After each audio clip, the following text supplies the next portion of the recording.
Hey guys, this is Kevin again. Just gonna shoot another quick video. It kind of ties in to my last one, and it's gonna seem a little odd because whenever I, like things come to me or whatever, they're kind of wrapped up in a nice little pretty bow that is kind of wrapped in like pop culture type references at times. And I don't know, I mean, I'm not talking about like part 8 or part 9 or however many there are, but for the ones of us out there that have seen the very original Nightmare on Elm Street, like the very original, not the remake with, whoever. I'm talking about like the original with Robert Englund and one of Johnny Depp's very first movies, back when he was doing 21 Jump Street, the real 21 Jump Street. Anyway, now I'm dating myself as to just how old I am. But anyway, it had me thinking how everybody goes, face your fears, and if you face your fears, you can conquer, and face your fears, and you'll be able to break through and do what you want to do. And it made me think about this, is there's a point in time in the movie where, Freddy has already killed, like, almost all the friends. And it was right before he kills Johnny Depp, where I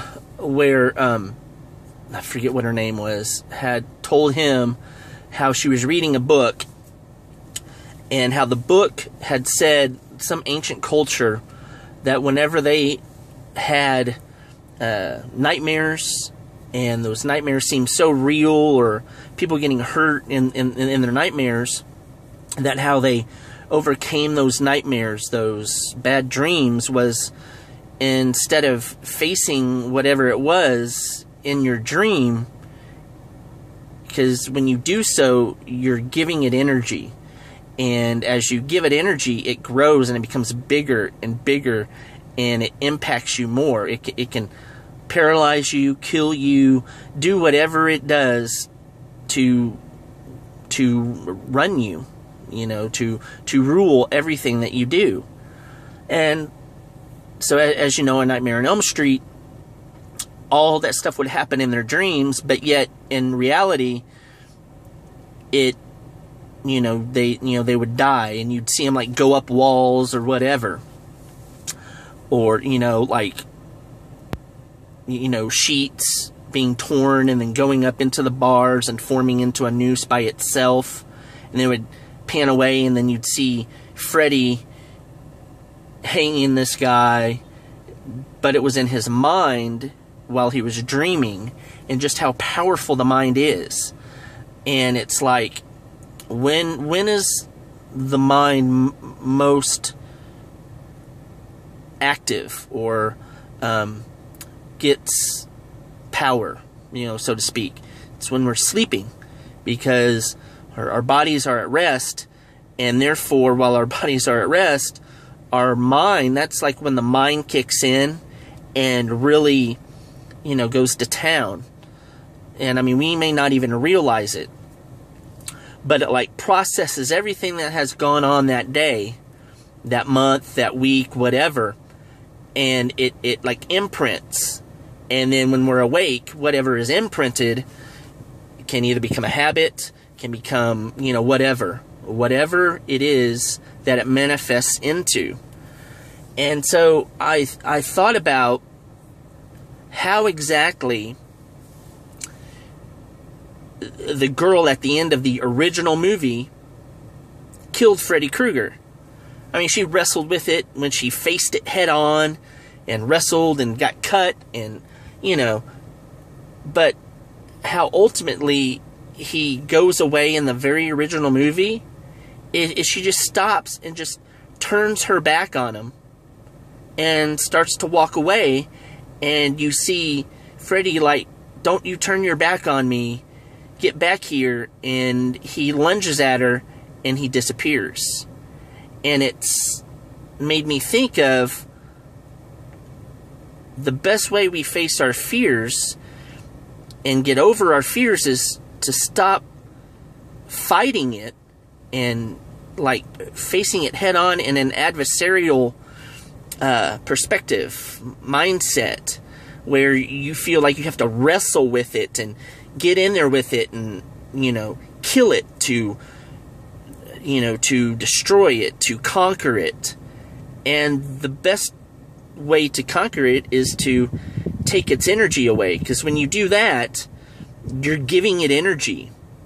Whether it's positive energy, negative energy, you're still giving it energy.